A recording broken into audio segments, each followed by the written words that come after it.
અમેરિકાએ ભારત ઉપર ટેરિફ નાખ્યો તો એ તો એનો દેશ છે, બરાબર.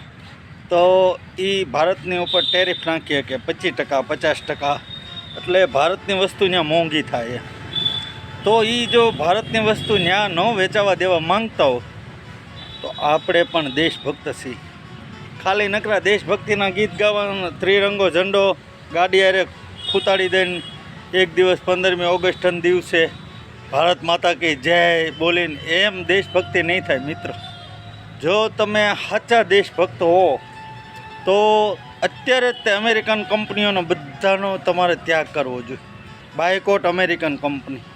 પહેલું કામ તો તમારે એ કરવાનું છે, જો તમારા ફોનની અંદર એમેઝોન હોય ને તો એને અત્યારે જ અનઇન્સ્ટોલ કરો. Amazon, McDonald pizza, Pepsi cola, Coca Cola, આ બધી વસ્તુને આપણે બાયકોટ કરવી પડશે.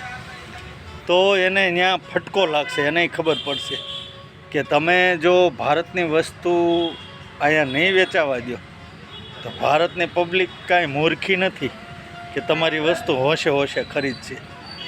એટલે એને ખબર તો પડવી જોઈએ. અને ઘણા એમ કહેતા હતા કે આ ડોનાલ્ડ ટ્રમ્પનું આપણે શું કરીએ કે એલા ભાઈ તમે દેના જવાબ આપી શકો.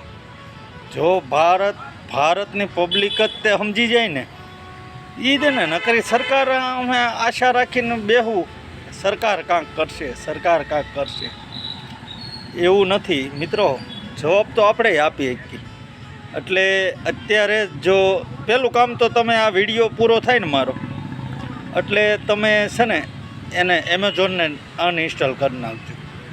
એટલે અને આ વિડીયો છે ને વધારેમાં વધારે શેર કરો.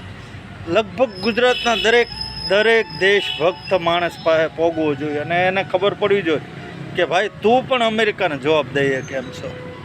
પણ તારે જો તમારામાં દેશદાસ હોય અને કાંઈક કરી છૂટવાની જો ઈચ્છા હોય તો તમે પણ કરી શકો.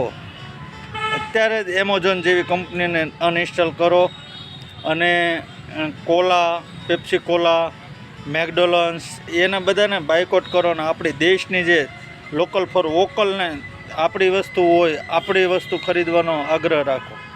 ભારતમાં બનતી હોય, ભારતમાં જે પ્રોડક્ટ થતી હોય એ વસ્તુ ખરીદવાની વધારેમાં વધારે આપણે કોશિશ કરવી જોઈએ. તો જ આપણો દેશ આગળ આવે.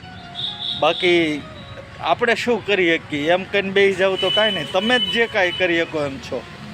એટલે મિત્રો વધારેમાં વધારે આ વિડીયો શેર કરજો અને યુટ્યુબ ઉપર જોતા હોય તો લાઈક અને સબસ્ક્રાઈબ કરી દેજો અને વધારેમાં વધારે શેર કરો. જય હિન્દ, જય માતાજી.